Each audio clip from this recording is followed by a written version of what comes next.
শিক্ষার্থীরা, তোমাদের সবার জন্য শুভকামনা। আমি দেখো উচ্চ মাধ্যমিক পদার্থবিজ্ঞান প্রথম পত্র অধ্যায় 7 পদার্থের গাণিতিক ধর্ম সৃজনশীল একটি প্রশ্ন সমাধান করব। তোমরা যারা আছো প্রত্যেকে একটু এই সৃজনশীলটা একটু পড়ো। দেখো 1 কিলোমিটার উচ্চতায় স্থির কাল্পনিক আর কি স্থির কোনো হেলিকপ্টার হতে জ্বালানির ট্যাঙ্ক ছিদ্র হয়ে যাওয়ায় দুটি তেলের ফোঁটা বাতাসের মধ্য দিয়ে পড়তে শুরু করলো। দ্বিতীয় ফোঁটার ব্যাসার্ধ প্রথম ফোঁটার অর্ধেক। প্রথম ফোঁটার অন্তবেগ বিসর্গ দাও। অন্তবেগ 5 × 10⁻⁴ মিটার পার সেকেন্ড। নমস্কার, ওয়ালাইকুম সালাম, যারা আছে প্রত্যেককে ধন্যবাদ। এরপর দেখো কি আছে, বিজ্ঞানীদের জানা ছিল বাতাসের সান্দ্রতাঙ্ক 1.8 × 10⁵ নিউটন সেকেন্ড পার মিটার। সবাই খেয়াল করো, ওদের ঠিক আছে কিনা এককগুলি তোমরা একটু সতর্কতার সাথে করবে। Newton per metre. সবাই একটু তোলো, যারা আছে প্রত্যেকেই অঙ্কটা একটু তোলো। লাইনে যারা আছে প্রত্যেকে এইটা সৃজনশীলটা তোলো, তারপর আমি এটা সমাধান করতে যাব।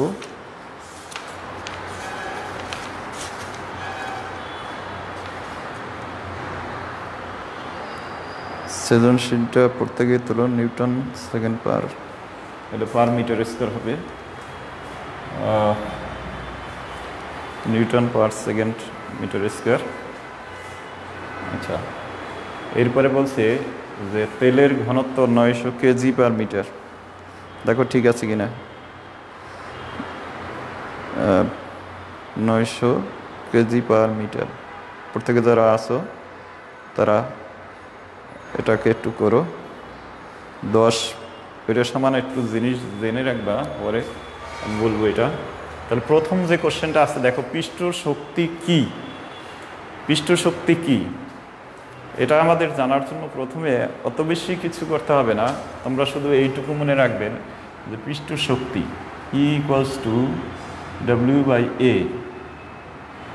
এইটুকু মনে রেখে কাজটা সম্পূর্ণ করবে। তাহলে কি দেখা গেল, যে কোনো একটি প্রবাহী পদার্থের তার একক ক্ষেত্রফল পরিমাণ বৃদ্ধি করতে যে পরিমাণ তার শক্তি প্রয়োজন হয়, যে পরিমাণ শক্তি প্রয়োজন হবে, এটাকেই বলা হয় তার পৃষ্ঠ শক্তি।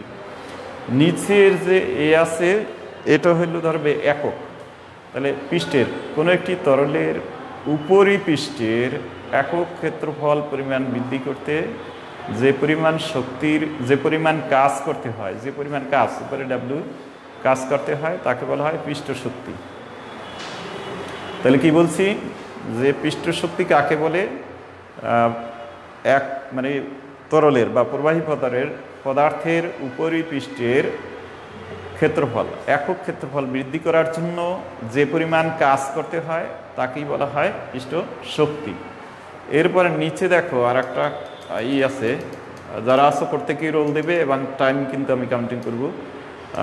তোমরা দেখো এখানে আছে পানি ও পারদের কোনটির পৃষ্ঠ শক্তি বেশি? এটা একটা 2-এর কোশ্চেন। এখানে অ্যান্সার দেওয়ার সময় অবশ্যই তোমরা মনে রাখবা যে পৃষ্ঠ শক্তির সংজ্ঞাটা তোমাদের দিতে হবে। সবাই এটা খেয়াল রাখবা, পৃষ্ঠ শক্তির সংজ্ঞাটা দিবা যদি 2 কোশ্চেনটা আসে। এবং আর একটা কথা লিখে দিবা যে পৃষ্ঠ শক্তি আর পৃষ্ঠটান পরস্পর সংখ্যাগতভাবে একই, সংখ্যাগতভাবে এক। তাহলে তোমরা এই অ্যান্সারটা দেওয়ার সময় অবশ্যই কি দিবে, একটা জ্ঞানমূলক কোশ্চেনের মানে উত্তর দেবে, জ্ঞানমূলক উত্তর মানে পৃষ্ঠ শক্তির তোমার সংজ্ঞা দিবে। এরপর যদি পারো পৃষ্ঠটানের সংজ্ঞাটাও দিবে। দেওয়ার পরে তোমরা এখানে যে পৃষ্ঠটান কোনটার বেশি, কারণ কি? কারণ হলো যেহেতু এখানে পারদের কি, এখানে আমরা বলতে পারি যে পারদের ঘনত্ব বেশি, পৃষ্ঠটান বেশি, পারদের পৃষ্ঠটান বেশি, অর্থাৎ সংশক্তি বলের কথা নিয়ে আসতে পারো যে পারদের সংশক্তি বল বেশি কারণে সে নিজে সংকুচিত হয়ে গোলাকার আকৃতি বেশি ধারণ করতে পারে। আর পানির সংশক্তি বল কম, সেই কারণে কি করতে পারে, সে পানি একটু পারদের তুলনায় কম পরিমাণ গোলাকৃতি ধারণ করতে পারে এবং কম পরিমাণ তার পৃষ্ঠটানের পরিমাণ কম। এই কথাগুলি তোমার বলতে হবে কিন্তু। তাহলে পারদের পৃষ্ঠটান বেশি, কারণ কি, তাদের আসঞ্জন বল সংশক্তি বল বেশি। সংশক্তি বল তো তোমরা বুঝোই, অর্থাৎ একই পদার্থের মধ্যে অণুগুলির মধ্যে যে আকর্ষণ বল এটাকে বলা হয় সংশক্তি বল। আর দুইটি পদার্থের মধ্যে, অর্থাৎ একটি কঠিন অথবা হতে পারে অন্য কোনো পদার্থ, যেমন মনে করো এই পারদ আর পানি, এর মধ্যে যদি আমরা বলি যে যদি কোনো আকর্ষণ বল থাকে এটার বলা হয় আসঞ্জন বল। তা তোমাদের এখানে অবশ্যই মনে রাখতে হবে যে মানে কোন আসঞ্জন বল এবং সংশক্তি বলের পার্থক্যটা তোমরা বুঝতে হবে। অর্থাৎ পানির মধ্যে যে আকর্ষণ এটার সংশক্তি, আর পানি অন্য কোনো বস্তুর মধ্যে যে আকর্ষণ বল তাকে বলা হয় আসঞ্জন বল। তোমরা একটু কমেন্টসে বলো যে দেখা যাচ্ছে কিনা। এরপরে দেখো আমরা আসি পরের কোশ্চেন উত্তর দিব। তোমরা কিন্তু আস্তে আস্তে আমি অনেক কথা বলবো, তোমরা যারা লাইনে আছে কেউ যাবে না এবং ছোট ছোট করে নোট করবে। এরপরে আমি আরেকটা কথা বলবো যে যেমন মনে করো যে তোমরা যখন ছাতা ব্যবহার করো, ছাতার ভিতর দিয়ে পানিকে পড়ে না, কিন্তু পানি কোথায়, ছাতার উপর দিয়ে গড়িয়ে পড়ে। এটা কারণ কি, দেখা যাচ্ছে না। তাহলে তোমার আমার কথাগুলি, যে কথাগুলি দেখা যাচ্ছে, একজন বলছে ঠিক আছে, ভেরি গুড, একজন বলছে না, তুমি দেখো তোমার ওই জায়গায় কোনো প্রবলেম কিনা। তাহলে এইখানে তোমরা আরেকটা জিনিস মনে রাখবে যে ছাতার উপর দিয়ে পানিটা পড়ে যায় কেন। তাহলে তোমার এখানে ভাবতে হবে যে পানি এবং পানির অণুগুলো যে সংশক্তি বল, এই সংশক্তি বল তাদের পানির অণুগুলোর ভিতর বেশি থাকার কারণে কি ঘটনা ঘটে, বেশি থাকার কারণে পানিকে আকর্ষণ করে আর গোল হয়ে গড়িয়ে পড়ে যায়। আর একটা জিনিস তুমি হলো যে পানির ফোঁটা এবং ছাতার ভিতরে হলো কি বলে কাজ করে, আসঞ্জন বল। অর্থাৎ আসঞ্জন বলের চেয়ে সংশক্তি বলের পরিমাণ বেশি থাকার কারণে পানির ফোঁটাগুলো কোথায় গড়িয়ে নিচে পড়ে। আবার কোশ্চেন হতে পারে, কোশ্চেনগুলো এই যে দুইয়ের কোশ্চেনগুলি আমি বলছি যে পানি যখন উপর থেকে নিচে পড়তে থাকে, ছোট ফোঁটার চেয়ে তোমরা খেয়াল করবা বড় ফোঁটাটি আগে পড়ে। তা কারণ কি, কারণ হলো এইখানে দেখো কাজ করে, যখন বড় ফোঁটা এবং ছোট পানির ফোঁটা পড়তে থাকে তখন কি সৃষ্টি হয়, সান্দ্র বলের সৃষ্টি হয়। তাহলে স্বাভাবিক সান্দ্র বল বেশি হলে কি হবে, সান্দ্র বল বেশি হলে পানির বড় ফোঁটাটা উপরে কম পরে পড়ার কথা, কিন্তু আরেকটা বল এখানে আরেকটা জিনিস কাজ করে, সেটা হলো ত্বরণ। অর্থাৎ বাধা দানকারী যে ত্বরণ আর অভিকর্ষ ত্বরণ, এর মান যখন শূন্য হয়ে যায় তখন কিন্তু বড় বস্তুটাই আগে পড়বে, যার কারণে গোলাকৃতি বস্তু বড় বড় ফোঁটাটা নিচের দিকে পড়ে। অর্থাৎ কারণ কি, তখন বেগ বেড়ে যায়, অর্থাৎ বড় ফোঁটার বেগ বেড়ে যায়, এজন্য বড় ফোঁটাটা আগে পড়ে।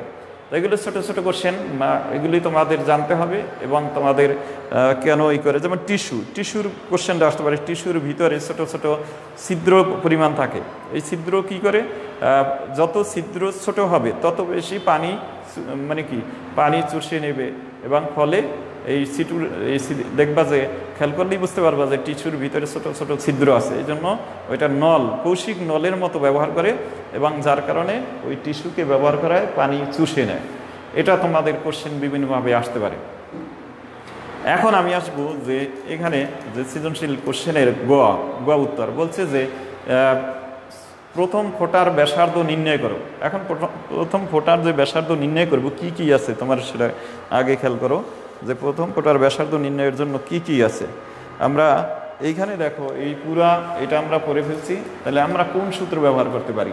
এখানে কিন্তু তোমরা একটা জিনিস খেয়াল করো যে এখানে যখন পানি পড়ছে, তেল পড়ছে, এটার ভিতর দিয়ে তেল পড়ছে, তা তেল পড়ছে, এখানে একটা কথা আছে যেটা হলো তোমার যে বায়ুর যে ঘনত্ব এখানে উপেক্ষা করব। বায়ুর ঘনত্ব খুব সামান্য, এই জন্য উপেক্ষা করে আমরা কাজটা করব, যেহেতু বায়ুর ঘনত্ব দেওয়া নেই। তাহলে আমরা কোন সূত্র ব্যবহার করতে পারি, তোমরা যারা লাইনে আছো প্রত্যেকেই একটু খেয়াল করবে, যদি না বোঝো তাহলে আমাকে বলবে। তোমরা আশা করি ওটা তুলে ফেলছো।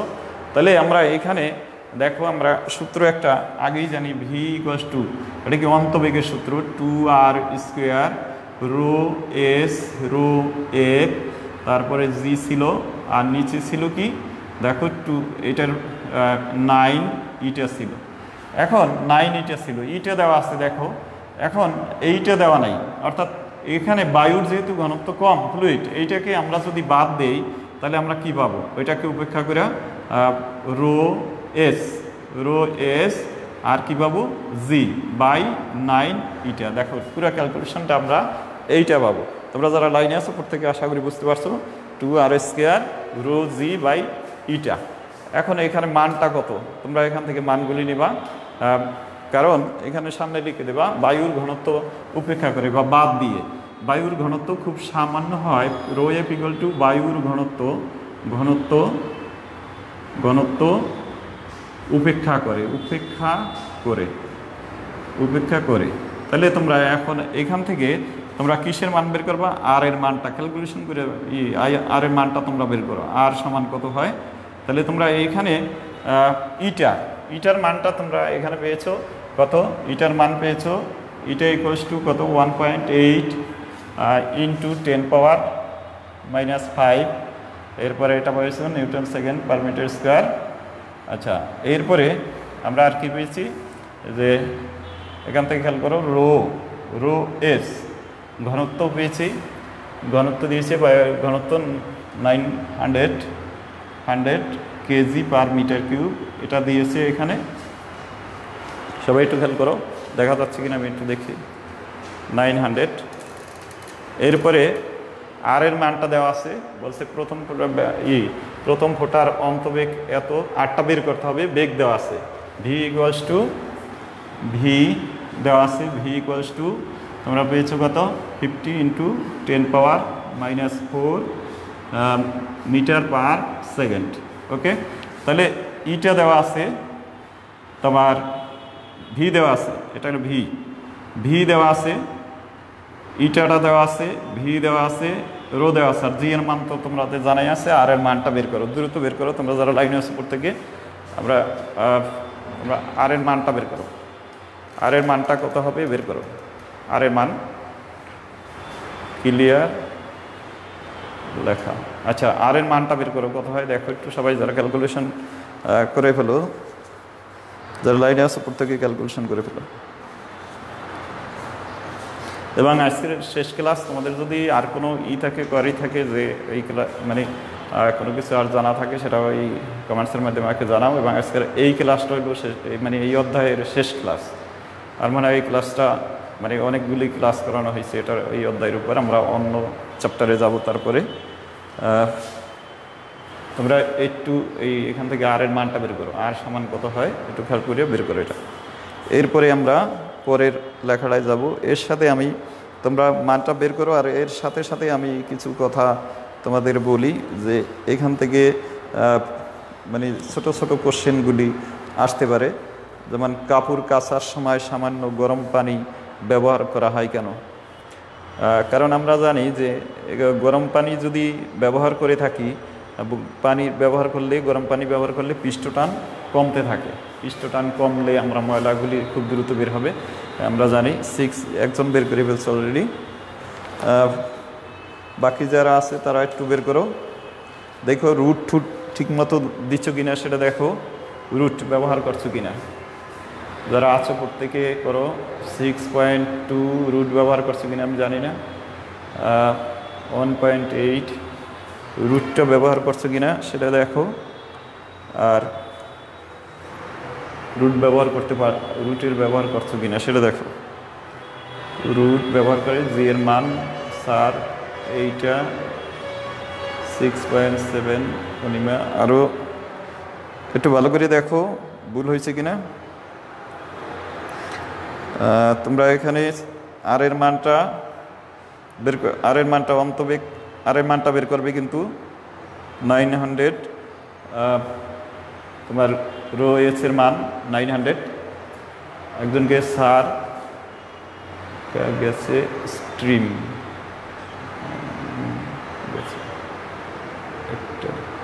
আচ্ছা সুষমা, আমার মনে হয় সুষমাটা ঠিক আছে সম্ভবত, 2.14 × 10⁻⁶। বাকি যারা তারা একটু করো, দ্রুত না করে ওখানে ক্যালকুলেশনটা ঠিক করো।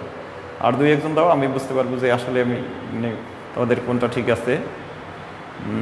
দেখো এখানে কিন্তু এই ভি এর উপর আবার স্কোয়ার নেই, ওটা জাস্ট দেখাচ্ছি টিক চিহ্ন দিয়া।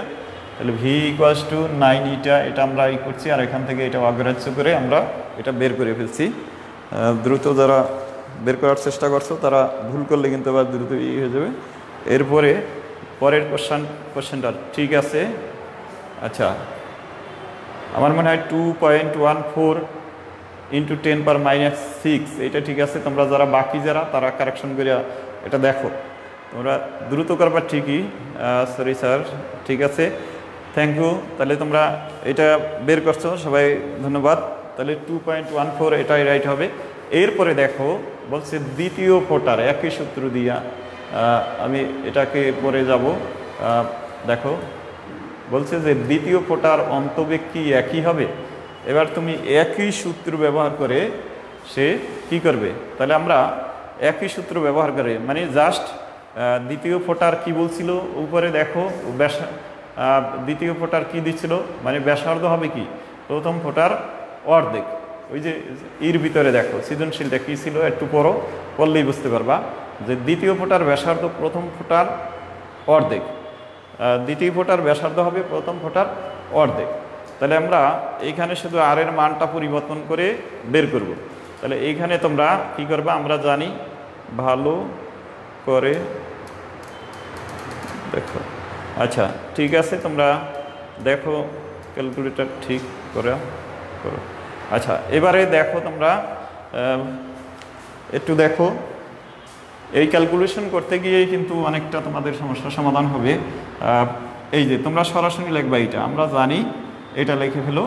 এরপরে এখানে জাস্ট যা আছে সব ঠিক আছে। পরেরটার ক্ষেত্রে আমরা জানি এটা লেখার পরে এখানে এটার কি হবে মানে ব্যাসার্ধ কত, এই যে ব্যাসার্ধ বের হয়েছে এটাকে তুমি অর্ধেক করে ফেলো। তাহলে ব্যাসার্ধ যদি বের হয় তাহলে তার অর্ধেক করে ফেলো, আর এর অর্ধেক করো, আর সমান কত হবে এটার গ থেকে লিখবা প্রাপ্ত।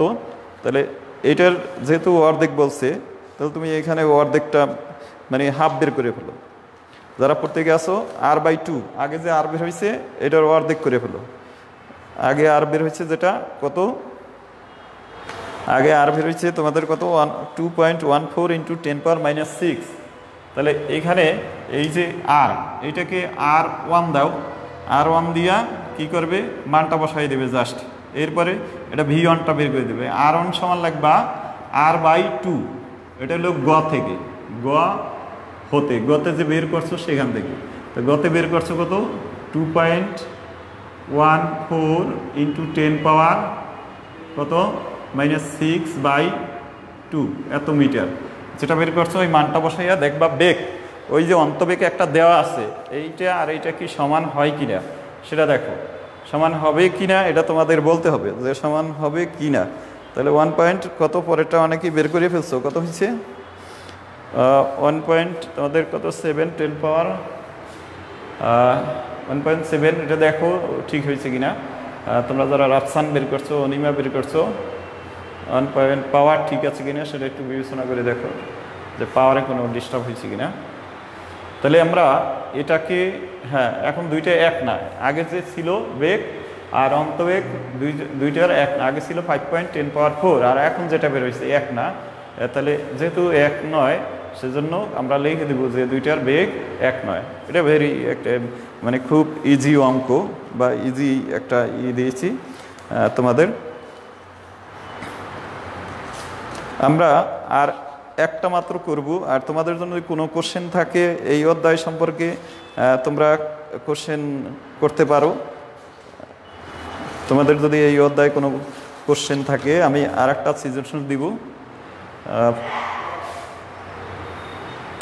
তোমাদের আর একটা সৃজনশীল দিয়ে আমি ক্লাসটা শেষ করব। তোমরা যদি কোনো এই অধ্যায় সম্পর্কে কোশ্চেন থাকে বা থাকে তোমরা কমেন্টসের মাধ্যমে দিতে পারো। আর আমি এখানে তোমাদের দেখো আর একটা মাত্র দেব সৃজনশীল।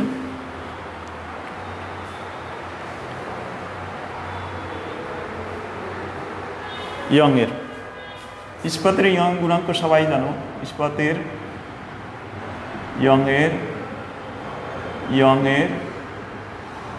গুণাঙ্ক, তোমরা এই গুণাঙ্কগুলো পারলে মুখস্থ করে ফেলো। 11 নিউটন পার মিটার স্কোয়ার। ওকে, দেখা যাচ্ছে কিনা আমি দেখব, দুটির ভিতরে বেশি। ঠিক আছে, ইয়ংয়ের ইস্পাতের গুণাঙ্ক তুলে ফেলো সবাই। এত আছে।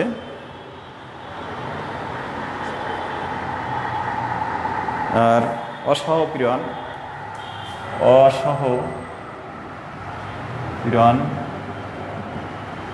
অসহপীড়ন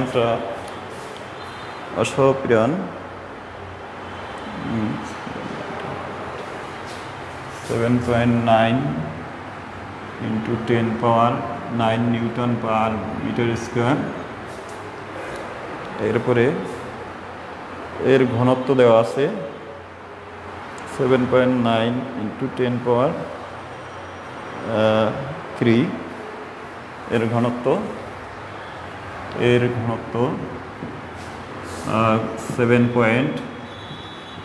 7.9, একই দিয়েছে 10 পাওয়ার তোমার 3 ঘনত্ব। তাহলে এত ঘনত্বের একক হলো কেজি পার মিটার কিউব। ওকে, এটা দেওয়া হলো। এখন আশা করি এটা দেখা যাচ্ছে। একটু ডিস্টার্ব হচ্ছে তোমাদের, ক্লিয়ার না বোর্ড, এটা আমি দেখতে পাচ্ছি। তাহলে তোমরা যারা আছো প্রত্যেক থাকো, ক্লিয়ার হবে, সমস্যা নাই। একটু ওয়েট করো, একটু দেখছি নেটের ডিস্টার্বের কারণে। আচ্ছা, আমার মনে হয় এখন দেখা যাচ্ছে। আমি একটু পড়ে শোনাচ্ছি, তোমরা তারপরে দেখো।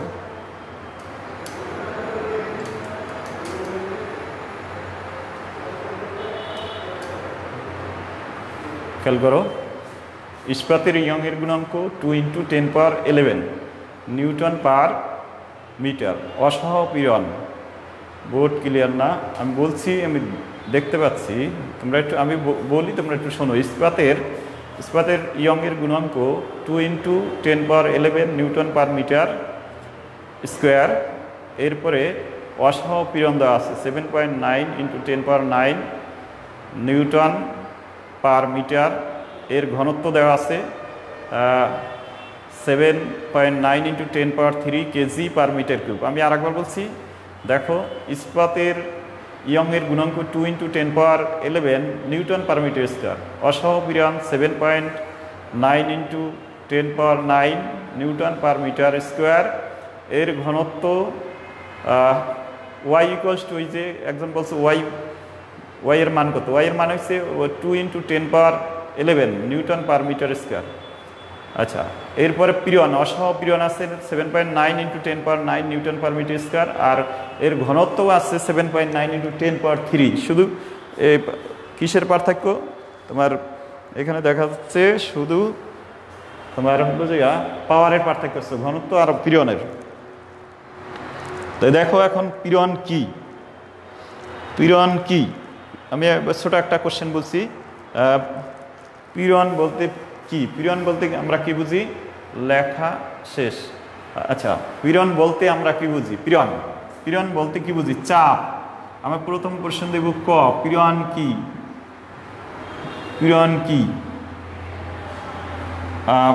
পীড়ন মানে চাপ মনে করব, F/A, যদি এটা মনে থাকে।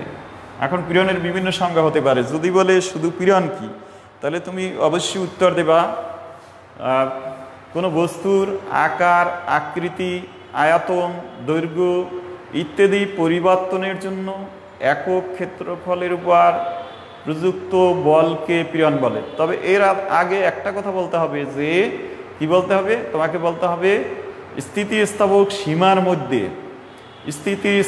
সীমার মধ্যে একক ক্ষেত্রফলের উপর, মানে আকার, আকৃতি ও আয়তন পরিবর্তনের জন্য, ও দৈর্ঘ্য, আবার আকার, আকৃতি আর কি পরিবর্তন করবা? দৈর্ঘ্য পরিবর্তন করবা। আয়তন পরিবর্তনের জন্য যে বল প্রয়োগ করতে হয় তাকে বলা হয়, কি বলা হয়? যে বল প্রয়োগ করে তাকে বলা হয় পীড়ন। তাকে কি বলা হয়? পীড়ন বলা হয়। তাহলে তোমার মনে রাখতে হবে কি? কোনো বস্তুর মিনিমাম 3টে মনে রাখবে। কোনো বস্তুর আয়তন, দৈর্ঘ্য এবং আর একটা কি?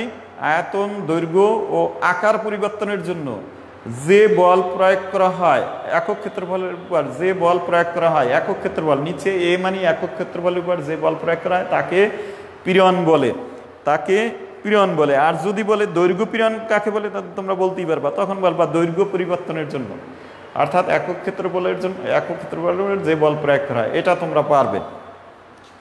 ক্ষয়ের কোশ্চেন আমি বিভিন্নভাবে দিয়েছি যে কিভাবে মানে পৃষ্ঠটানের, যেমন সমুদ্র শান্ত করার জন্য সমুদ্রের তেল এটা একটু লিখে দিই। আর সমুদ্র শান্ত করার জন্য, সমুদ্র শান্ত করার জন্য তেল ঢালা হয় কেন, বাংলায় লিখছে হয় কেন। অর্থাৎ এইখানে তোমরা সমুদ্রে এই তেল ঢালার কারণ হলো, যখন উপরে সমুদ্রে তেল ঢালা হয় তখন তেলগুলো কি উপরে ভাসতে থাকে, ভাসলে কি হয়, ঢেউ কি করতে পারে না, কমে যায়। অর্থাৎ সমুদ্রে যদি তুমি তেল ঢেলে দাও তাহলে কি হবে, সমুদ্রে উত্তাল তরঙ্গ শান্তর জন্য সমুদ্র তেল ঢালা হয়, কিন্তু অর্থাৎ বাতাসে দ্রুত প্রবাহিত হওয়া তেল সামনের দিকে অগ্রসর হয়, আর পরিষ্কার পানি পিছন দিকে যায়। খেয়াল করবা, পরিষ্কার পানিগুলো কোথায় যায়, পিছনের দিকে থেকে যায়। তাই সামনের দিকে দূষিত হওয়া পৃষ্ঠটান হ্রাস পায়, যে কোনো কি পানি দূষিত হয়ে যায়, পৃষ্ঠটান সেখানে হ্রাস পায়। পক্ষান্তরে পিছনের দিকে বিশুদ্ধ পানি এবং পৃষ্ঠটান অধিক হেতু ঢেউ অধিক উঁচুতে সে উঠতে পারে না, অর্থাৎ আসঞ্জন বল আবার পিছে বেড়ে যায়। তো আশা করি তোমরা বুঝতে পারছো যে কেন তেল ঢালা হয়। এরপরে গ, তোমার নেটে অনেক ডিস্টার্ব করছে, সেজন্য আমি আন্তরিকভাবে দুঃখিত। তোমরা একটু খেয়াল করো, আমি দেখছি যে কতটা কি করা যায়।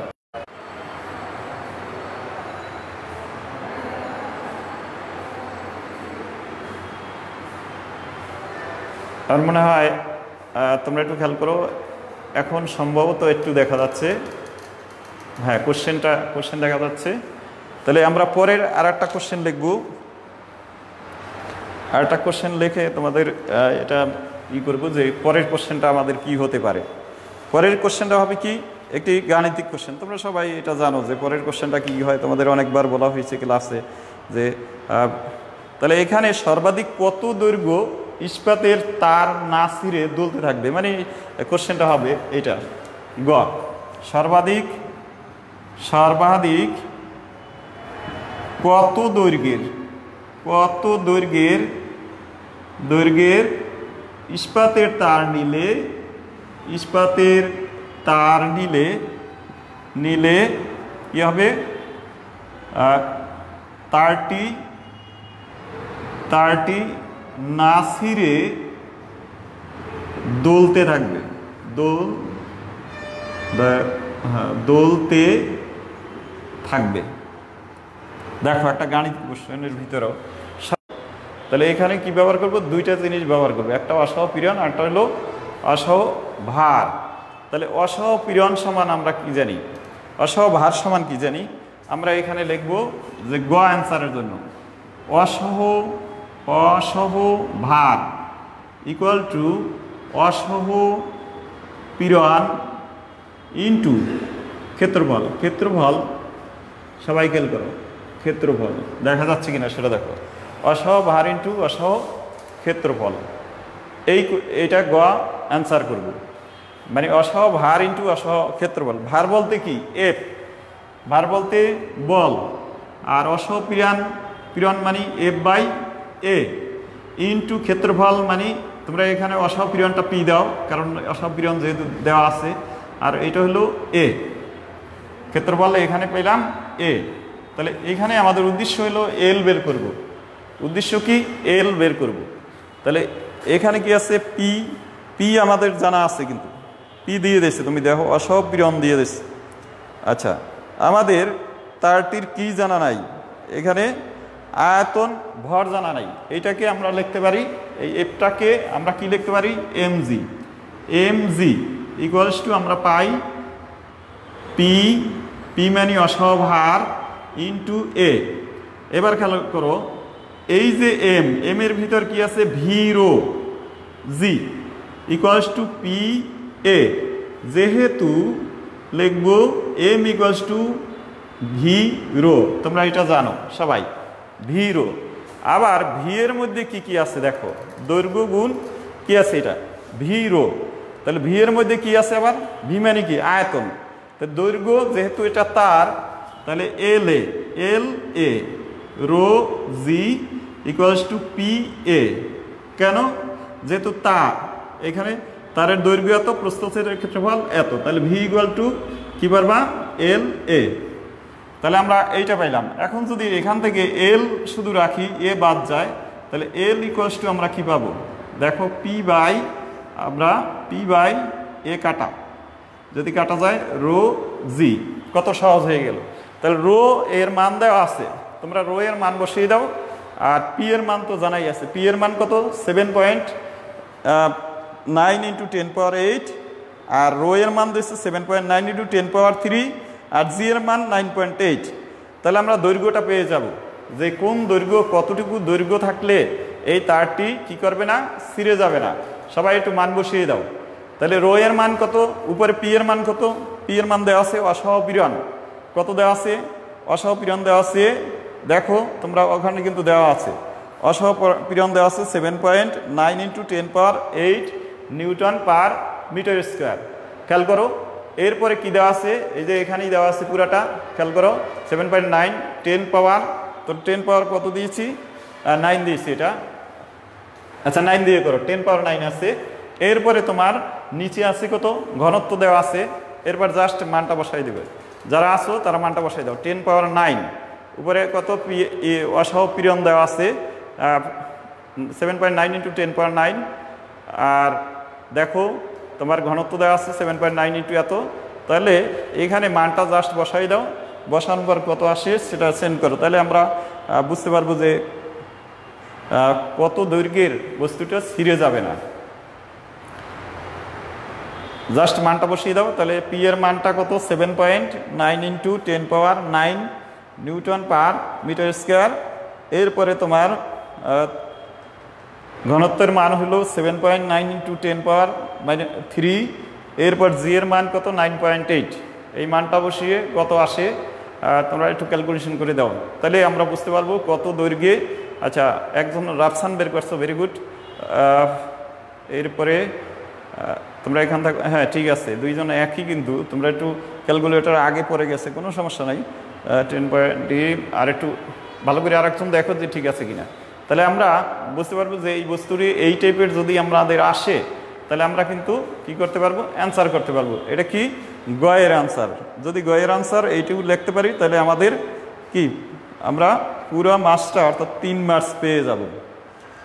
এখন আমাদের হলো আর একটা কোশ্চেন থেকে যায়, তাই না, তাই বলছে অসহপীড়ন দৈর্ঘ্যর অর্ধেক দৈর্ঘ্যে পীড়ন প্রয়োগ করলে শতকরা কত অংশ দৈর্ঘ্য বৃদ্ধি পাবে। আমরা দৈর্ঘ্য বৃদ্ধিটা বের করব, দৈর্ঘ্য বৃদ্ধি অসহপীড়নটার যদি অর্ধেক প্রয়োগ করি। আমরা পরের কোশ্চেনটায় যাব, এটা সবারই হয়ে গেছে, পরে যারা পরের কোশ্চেনটা আমরা করব পরের। তাহলে গ কোশ্চেন হইল গ হবে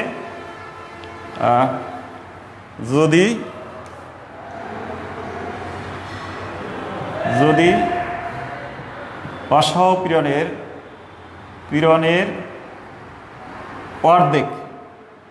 অর্ধেক পীড়ন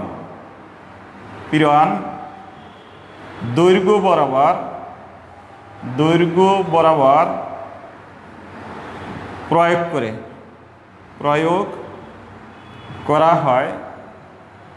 করা হয় তবে দৈর্ঘ্যের